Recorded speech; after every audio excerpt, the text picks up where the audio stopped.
Hi guys, happy Saturday. It's Erica with Not Your Average EDC, and today we are talking about BGM Knives. This is going to be an everything you need to know video because I need to sleep. I need people to stop messaging me at 3 a.m. about these knives. I need to sleep. So, from now on, if anyone has any questions about these, I'll be referring you to this video, which will be in my playlist labeled Fixed Blade Knives. Okay? Okay, so these are all the BGM knives that I have. I have every steel that John offers, including one that he doesn't but will be soon, as far as I know. We are going to talk about them. I am going to try to address the most common questions that I get, and then everything else you guys will just have to do your own research because you're perfectly capable of that. But the most frequently asked questions I will try to answer in this video. So, before we get started, I'm going to just bring this into frame here. This is a list of all of the steels that John offers, and we have 4 groups. We're going from cheapest to most expensive, okay? So, first we have the high carbon tool steels. These are going to be his cheapest offerings. We have 80 CRV2, right there. And we have 52-100, right here. Both of those are steels that will patina, they will rust, they are high carbon, and these are not knives that you would want if you live in a moist environment, somewhere humid and hot, where moisture could build up in the sheath or something. Basically, these are not steels that you want to get if you live down south or somewhere really humid, okay? They will rust, they will patina, they take a lot of extra care. Next, we have Nitro V for an increase of $30. Nitro V. Then, we have CPM 3V, we have Zware, we have CPM Crew Wear, with a price increase of $60. So, let's see. 3V, Zware, Crew Wear. These are steels, along with Nitro V, that should be okay in moist environments. I have had other versions of 3V rust on me. These steels, all of these from Nitro V to Crew Wear, should be okay, but just take a little extra care with 3V and Crew Wear if you're in a moist environment. As long as you're putting some type of oil and just keeping track of these ones, they should be okay. The Nitro V and the Zware are pretty stainless, but the 3V and the Crew Wear might just need a little extra attention, but generally speaking, they should be okay if you're in a moist environment. Okay? The last one that we have for an increase of $70 is CPM Magna Cut. I have 2 knives in Magna Cut here, this one and this one. They are extremely, extremely resistant to staining, rusting, etc. I have left them in the sheath with fruit juice on them for 8 hours. They are completely fine. These are steels that you would want to get if you are near the ocean or in a humid climate, anything like that. The CPM Magna Cut, you can absolutely get those, and I highly recommend them if you are in a moist environment.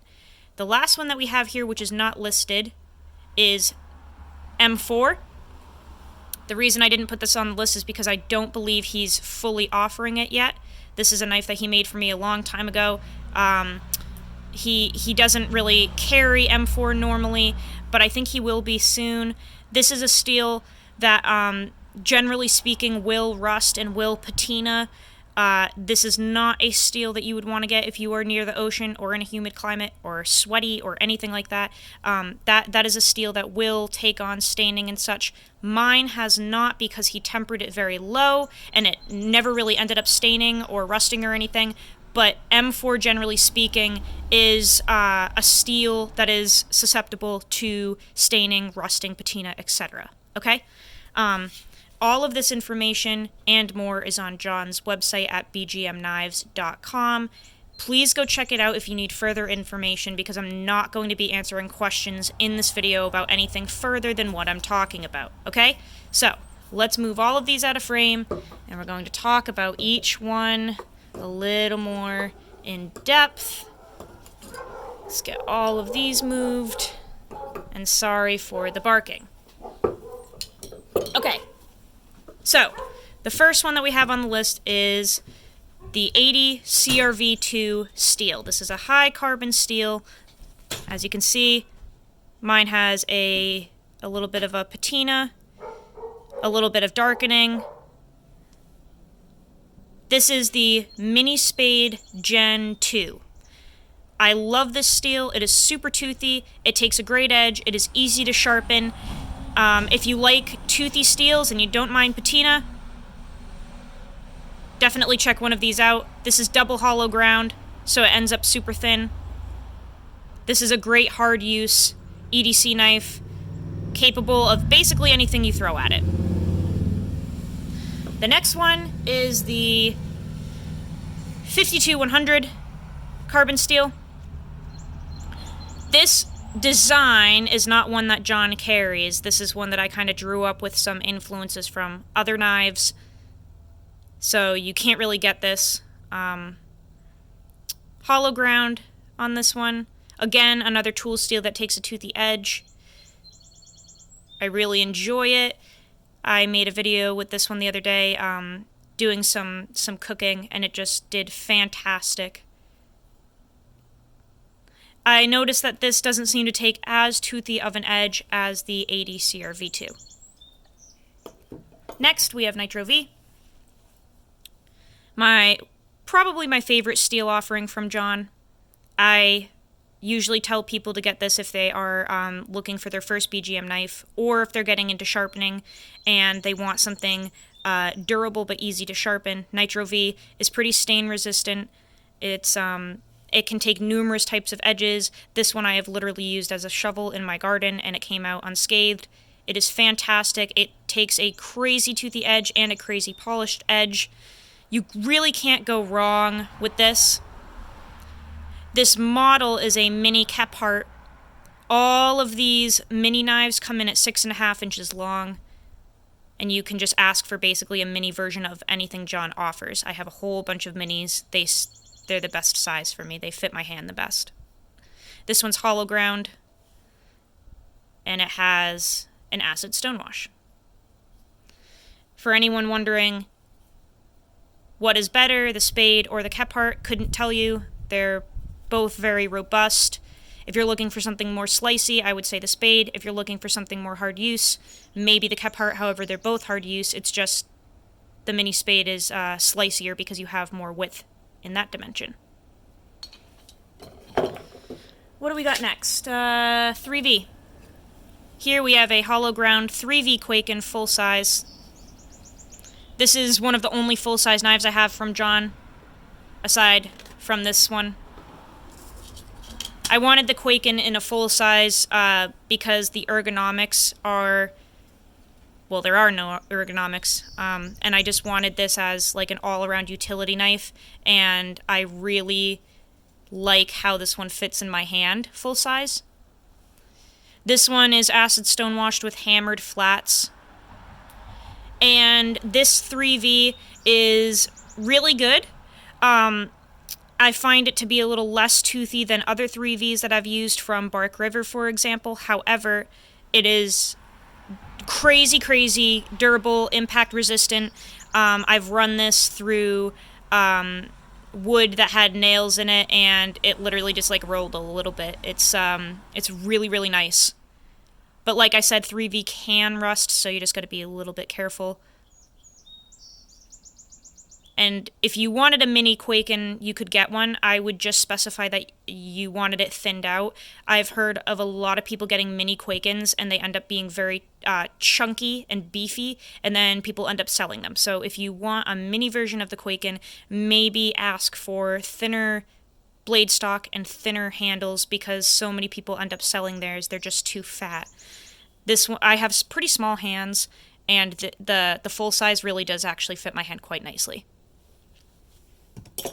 Let's see, after 3V, we've got Zware. This is a full flat ground mini Bowie in Zware. Zware is very stainless, takes a crazy good edge. This is probably my second favorite steel from John after the Nitro V.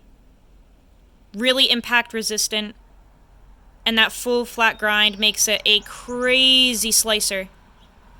Also, something I didn't mention earlier, but you basically have two handle material options from John. You have micarta and you have G10. He does tons of different versions of micarta and G10. But yeah, those are the two that he offers. You can buy your own scale material and send it to him, and he'll put it on your knife for you, though. Steven over at Talica does that. So yeah, full flat ground mini Bowie here. Super slicey, super small, great little pocket knife. And all of these do come with Kydex sheaths. He only does Kydex work, so if you want a different type of sheath, you would have to figure that out on your own because you're only going to get Kydex from him. Alright, next we have CPM Crew Wear. This is a mini Junko full flat ground in CPM Crew Wear. With John's heat treat, I have found his Crew Wear to be really stain resistant. Mine doesn't have any staining at all. This is one of the steels that he offers that gets crazy toothy. Crazy. I love Crew Wear, highly recommend it. If you are good at sharpening, I can definitely recommend Crew Wear. If you're just getting into it, maybe not. It's a little hard compared to the other steels that I mentioned, so it's a great steel, but I just wouldn't want to recommend it to a beginner that is just learning how to sharpen. Next we have Magna Cut. So we have two Magna Cut knives here. I have two because one of them came in at 61.5 to 62.5 for a hardness. And then my second one is 62 to 63. I have tons of videos on why I have both of these, why they are different, etc., etc. This is a mini hollow ground javelin. This is a really nice utility knife because that tip is super thick and reinforced. This is a very strong knife. I've batoned with this. I've also batoned with that. I have videos on that. This is a really nice utility knife. And it could be a good hunting knife, too, if maybe you asked for no choil and maybe had it ground a little thinner or something. But this is a really, really nice knife. I love the javelin. I love all of these models, but the javelin is just a great utility knife. This one is acid stonewashed. This one is not.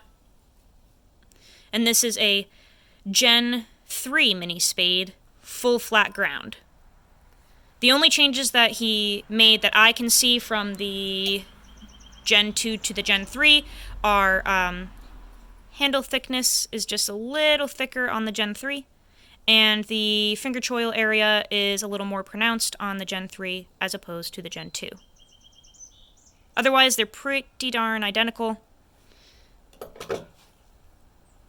The spade model is one of my favorite knife models of all time. It is so genius, and this full flat ground one is a crazy good slicer, especially if you do a lot of food prep stuff. Like I said, I have batoned with this and it came out perfectly fine for how thin that edge is. Really cool little knife. I just love the spade, the mini spade. It's a genius model in my opinion. And these are both in Magna Cut. Alright, the last one that I have is a mini Bowie hollow ground with acid stonewashed flats. And this one is in M4 low tempered.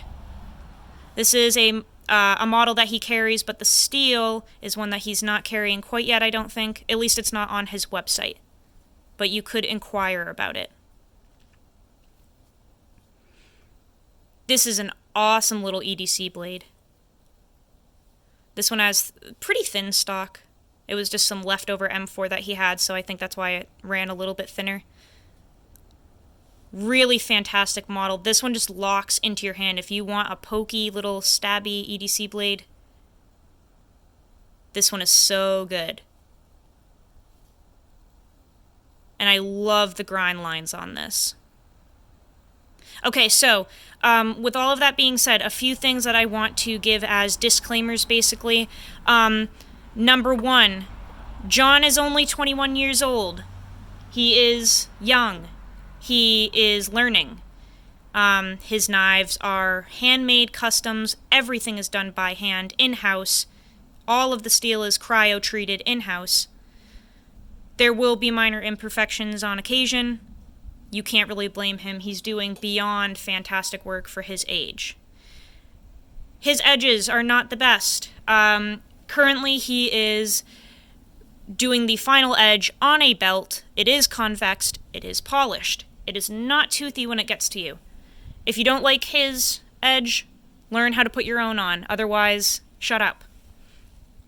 They're not the best. They're great, they're sharp, but they tend to be kind of silky, kind of glassy.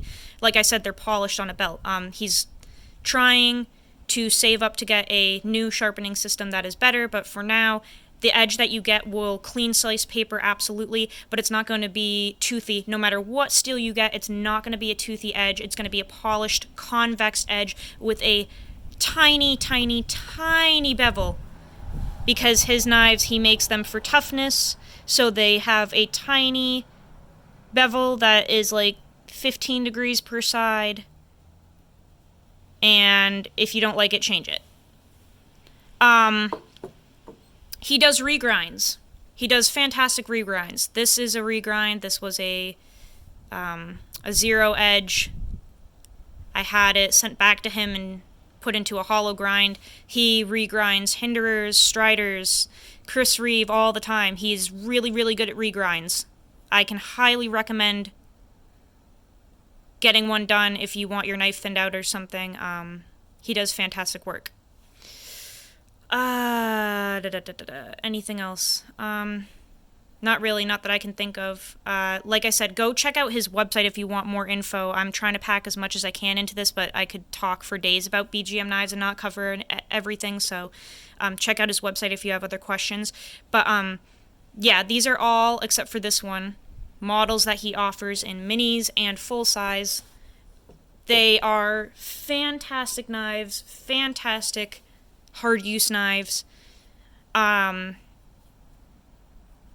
I can only see John going up from here. He's a genius. He's only 21. He's doing all of this on his own, in-house, by hand, 100% custom. So check out his work. You'll have to get on his books. It takes a couple months for him to finish the knives. He's pretty slammed. So I would definitely get it on his books as soon as possible. Payment is not required until the knife is finished and ready to ship. So you've got plenty of time to save up.